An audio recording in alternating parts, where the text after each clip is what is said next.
Hello guys and welcome back. So in the last video we sent our message to Firestore and then received and streamed it right here. So if we go back to our Firestore, we can see that under chats, under our UID, ChatGPT chats, let's just minimize this, and then under the chat ID we saved our message here, which is what we are streaming here. So now let's come back to our Android Studio. In this video now we are going to get to the part where we implement ChatGPT API in our application. So let's go on ahead and do that.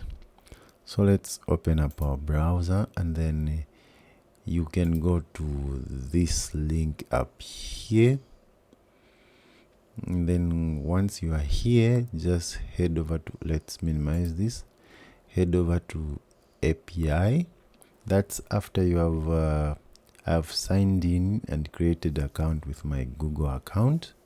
So after you're signed in, you can go to API reference here, and then on the API, let's come down here to, if we come here to models, we can you see that there's a list of models.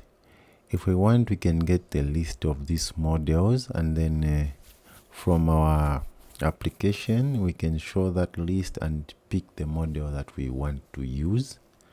But maybe we can do this later on. For now, let's just use a model. We'll just choose one model to use. So if we come here to chats, we can see that create a chat completion with this URL. This is a completions URL to post. So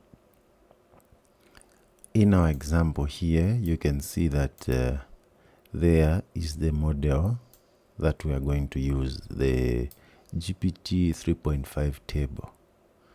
So this is our model that we are going to use for this application. And then later on, if we want, we can add the option for the user to show the list of models and then pick from there. So also again, if we come down, because in this application we are going to generate answers of text and images. So if we come back to the images, we can see that this first part here is the same up to here. And then we come back to charts, this is the same part. So what we want to do is to create this as one string so that we can call it if we want to check in charts or if we want to check in image generations. So let's come back to charts, and then let's copy this from here up to here. Let's copy that. Then let's come to our application. Let's minimize all this. And then in the constant here, let's create another new .dat file. Let's call this as API constants. So here, let's call it as the string. This will be our base URL, which will be equal to this, the one that we have just copied from there. And then let's also create another string. So this string, let's call it as a chat GPT API key. ChatGPT API key. So here we are going to paste our API key. So to get this API key, let's come back to the browser. I'm going to click on Persona here, and then you can say view API key here. You click there, then it will take you here, and then here you just click on generate API. So I'm going to cut this video here and generate my API, and then come back here, paste it, and then we are going to continue from there. So I've generated my API key, and then I've copied it, and I'm coming back to my application, and then here I'm going to paste my API key here. Okay, so after I've pasted my API key here, I'm going to, so here I've got a base URL and a ChatGPT API key. So I'm going to close this API constants. That part is done, and then let's come back to our browser. Let's go back to our API reference. Then let's come back to charts. So now here, what we'll do now is we need to create this method. So for this, let's come back here, and then we need to install another package. This is called HTTP. Let's click on this package.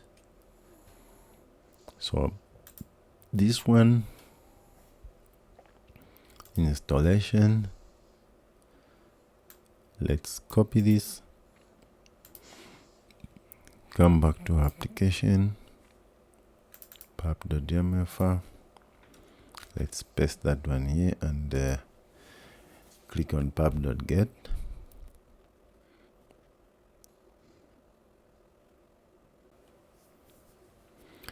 Okay, so that is done. Let's close this, and then now let's first come back here and see what we're supposed to do. So we need to create this method. So let's come back to our application, and then inside the service, let's right click and then create a new .dat file. Let's call this as API service. Let's go class API service. So inside here, let's create our method to send the message to ChatGPT. So let's say send message and get answers. So let's create a static method. It's a future. Here, let's return a string. This string will be either an answer of a text or an image URL. So send message to ChatGPT. Let's add some required arguments here. So let's say required string. We need that message that we are sending. Then also required string.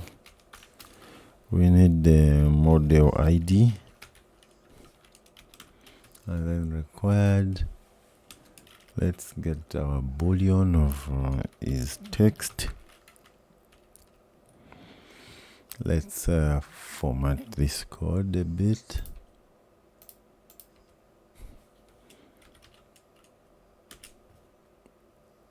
There.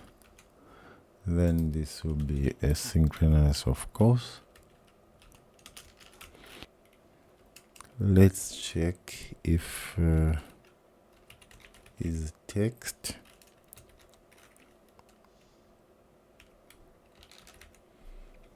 Here, let's generate a text response.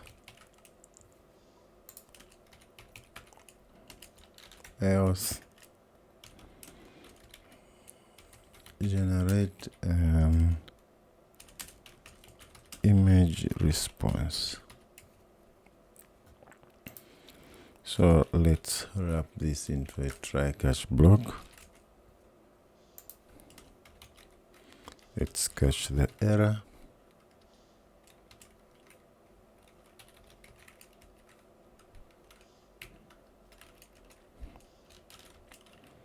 You can just print the error for now. Let's rethrow. And then we can do the same inside here.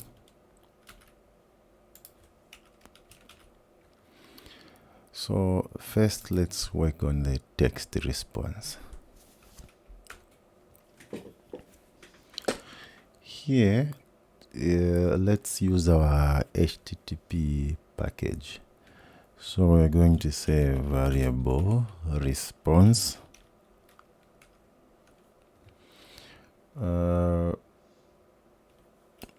Response like that, and then let's await our HTTP.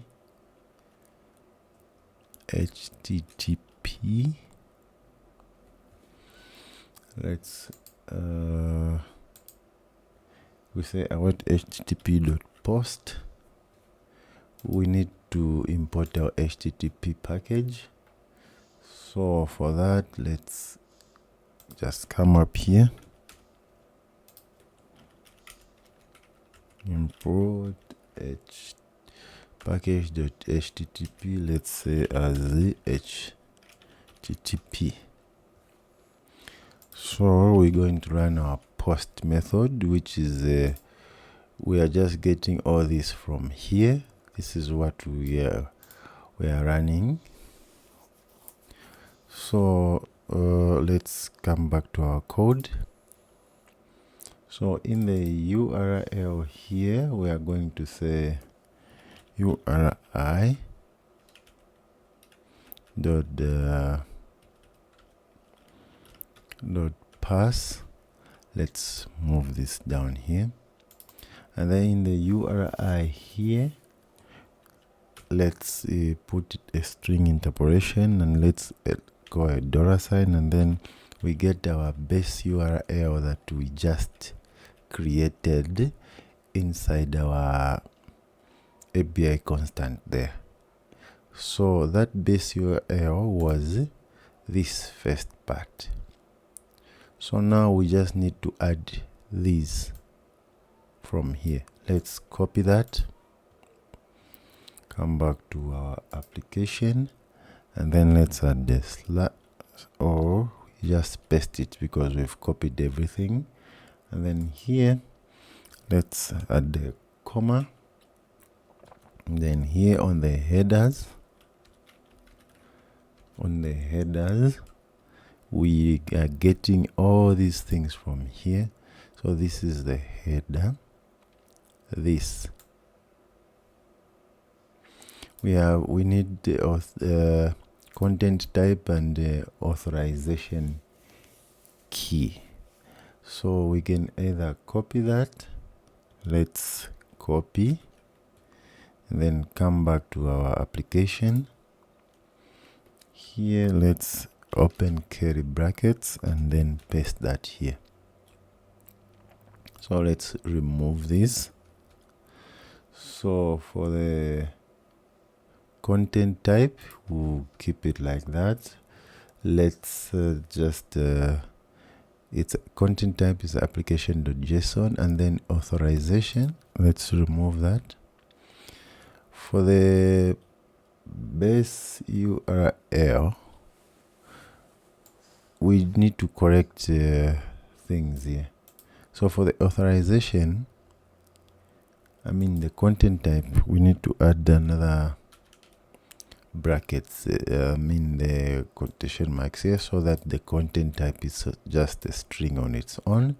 And then for this one also, we need to add the quotation marks here, and then we'll do the same even here. The authorization will do it like that, and then also here we'll do it like that.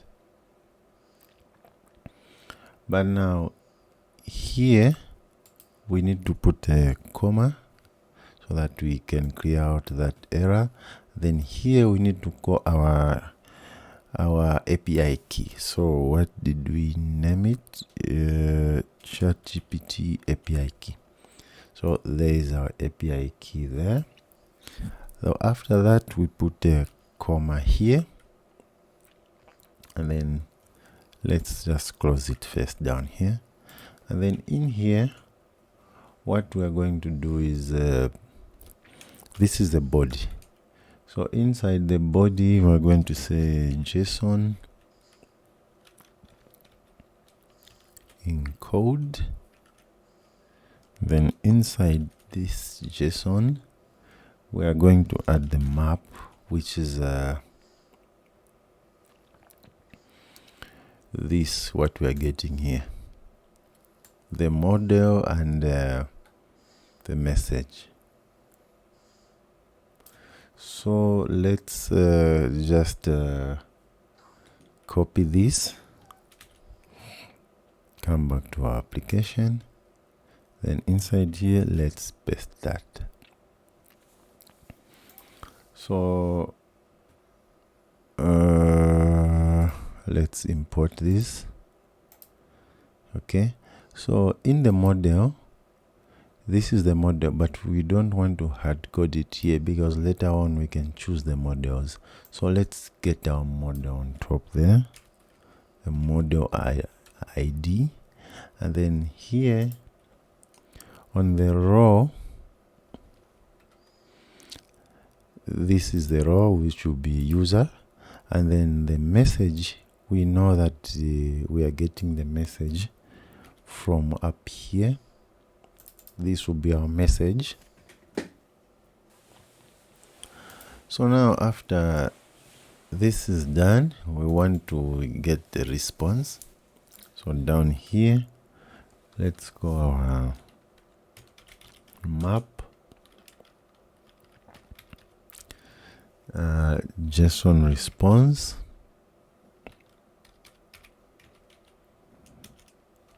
will be equal to, this will be map, will be equals to JSON JSON decode. Let's get our response on top dot body. Let's put an S there. So after we get this, and then now let's check for the error. First we check if let's say JSON response, the error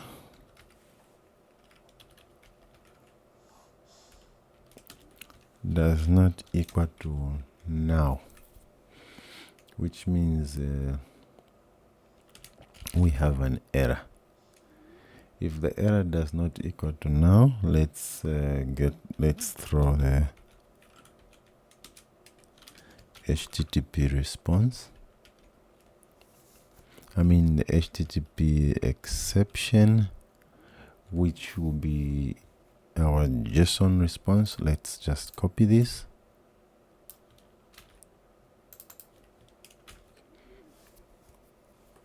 And then we'll get that error, and then from that error we'll get the message. Just like that. That's how we are catching the error.